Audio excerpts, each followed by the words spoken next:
غار کی طرح ایک مقام ہوتا تھا اور اس غار کے آگے پتھر رکھا ہوتا تھا تاکہ اس طور سے قبر تیار کی جاتی تھی.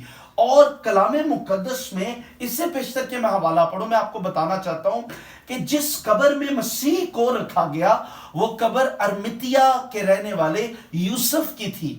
اور یوسف خدا سے محبت کرنے والا انسان تھا. جب اسے پتا چلا کہ یسوع مر گیا تو اس نے جا کر پلاطس سے درخواست کی کہ مسیح یسوع کی لاش مجھے دے دی جائے تاکہ میں اس کی تیاری کروں. اور اس کے ساتھ ایک اور شخصیت نیکودیمس جو کہ مسیح خداوند کو رات کے پہروں میں ملنے آیا اور اس نے کہا ہے خداوند میں کیسے آسمان کی بادشاہی میں داخل ہو سکتا ہوں. یہ دونوں مسیح خداوند کی قبر پر گئے. یسوع مسیح کو انہوں نے تمام جو ہے وہ مسالہ جات لگائے اس کی لاش کو اور اس قبر کے اندر اس کو رکھا. اور کلام فرماتا ہے ایک بہت بڑا پتھر مسیح کی لاش کے آگے رکھ دیا گیا. جب مسیح کی قبر اور لاش کے آگے وہ پتھر رکھ دیا گیا تو رومی سپاہیوں کے مطابق رومی دستور تھا اگر کوئی رومی مہر کسی چیز پر لگ جاتی تھی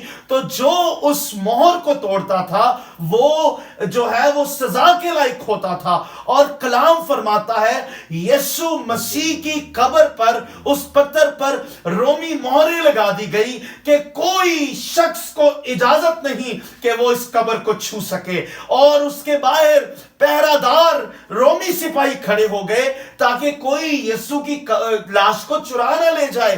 لیکن کیا حیران کن واقعہ اس جگہ پر ہوا، میں اس کی ذکر آج صبح آپ سے کرنا چاہتا ہوں. وہ حیران کن معجزہ یہ ہوا کہ کلام فرماتا ہے ایک نورانی فرشتہ آسمان سے اترا اور آٹومیٹکلی ساری مہریں ٹوٹ گئی اور جو سپاہی تھے وہ خدا کی حضوری کے سامنے ٹھہر نہ سکے، وہ گر پڑے اور خداوند یسوع مسیح کی لاش اور اس کی قبر کا پتھر اپنے آپ لڑک کر سائڈ پر ہو گیا.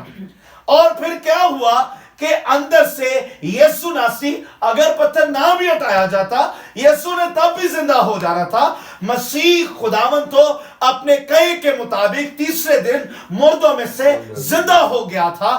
قبر کا پتھر ہٹانے سے مراد ہے کہ عزیزو اسی طرح بعض اوقات ہماری زندگی کے اندر بھی ہم روحانی طور پر زندہ ہوتے ہیں لیکن ہمارے آگے پتھر ہوتے ہیں، ہمارے آگے اس طرح کی رکاوٹیں ہوتی ہیں جو ہمیں آگے بڑھنے نہیں دیتی. لیکن آج صبح ہمیں بھی اپنے پتھروں کو ہٹا کر زندہ یسوع کو اپنی زندگی میں مکمل طور پر ویلکم کرنے کی ضرورت ہے تاکہ ہم ہمیشہ یسوع مسیح کے ساتھ رہیں، ہم بھی زندہ ہو جائیں اور عبدالآباد مسیح کے ساتھ رہیں. اس کے لیے یوحنا کی انجیل 20 باب پہلی آیت، جب یہ سارا واقعہ ہو گیا تو پھر کیا ہوا؟ ہفتے کے پہلے دن مریم مگدلینی ایسے تڑکے کہ ابھی اندھیرا ہی تھا قبر پر آئی اور پتھر کو قبر سے ہٹا ہوا دیکھا. پس وہ شمعون پطرس یسوع مسیح کا شاگرد اور اس دوسرے شاگرد کے پاس جسے یسوع عزیز رکھتا تھا یعنی یوحنا دوڑی ہوئی گئی اور ان سے کہا کہ خداوند کو قبر سے نکال لے گئے ہیں اور ہمیں معلوم نہیں کہ اسے کہاں رکھا ہے.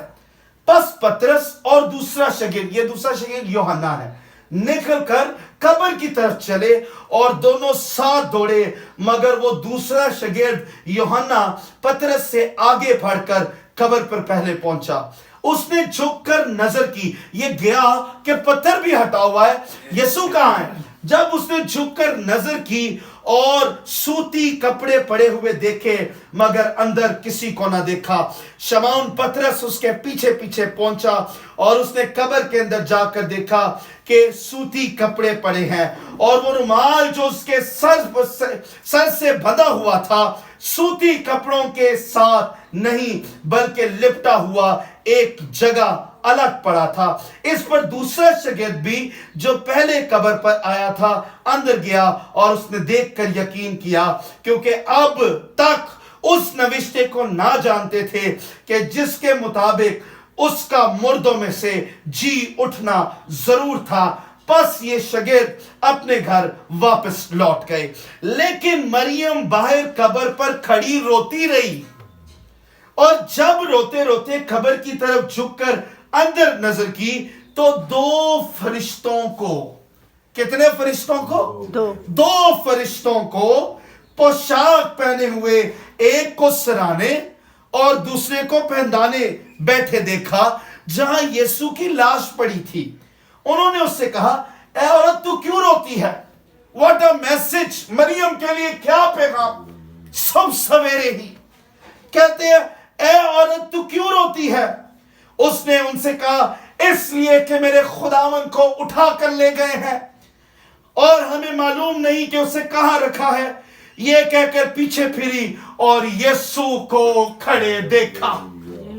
جسے ڈھونڈنے آئی تھی کہ وہ قبر کے اندر ہوگا، وہ کدھر کھڑا تھا؟ اس کے پیچھے کھڑا تھا۔ فرشتوں نے اس سے سوال کیا، اے عورت تو کیوں روتی ہے؟ مریم یہ نہیں جانتی تھی کہ جسے وہ قبر میں تلاش کر رہی ہے وہ اپنے کہے کے مطابق تیسرے دن مردوں میں سے جی اٹھا ہے۔ یسوع مسیح نے کلام مقدس میں کہا، اس عمارت کو تم ڈھا دو، میں 3 دن اسے پھر دوبارہ کھڑا کر دوں گا۔ وہ مسیح نے اپنے بدن کے حوالے سے کہی تھی، اور آگے لکھا ہے کہ وہ اس کو چھونے لگی یسوع مسیح کو۔ یسوع مسیح نے کہا، جا باقیوں کو بھی بتا کہ میں مردوں میں سے زندہ ہوں اور عبدالآباد زندہ رہوں گا، اور پھر مرنے کا نہیں۔ جس طرح مریم کا غم خوشی میں بدل گیا، جس طرح مریم کے آنسو شادمانی میں تبدیل ہو گئے، آج ہر ایماندار جو یسوع پر ایمان لاتا ہے اس کے لیے آج صبح خوشخبری ہے، تیرا یسوع، مریم کا یسوع مردوں میں سے زندہ ہو گیا ہے، اور وہ عبدالآباد زندہ رہے گا اور پھر کبھی نہ مرے گا۔ اس لیے ایماندار اور کلیسیا کی بنیاد یسوع مسیح کے مردوں میں سے جی اٹھنے پر ہے۔ پوری دنیا میں نبی آئے، پیغمبر آئے، بادشاہ آئے، زوراور لوگ آئے، بہت سے لوگ آئے، سب مر گئے، لیکن یسوع ناصری مرا ضرور لیکن تیسرے دن مردوں میں سے زندہ ہو گیا۔ آؤ ہم خداوند کی شکر گزاری کریں کہ یسوع ناصری جو کہ میرے لیے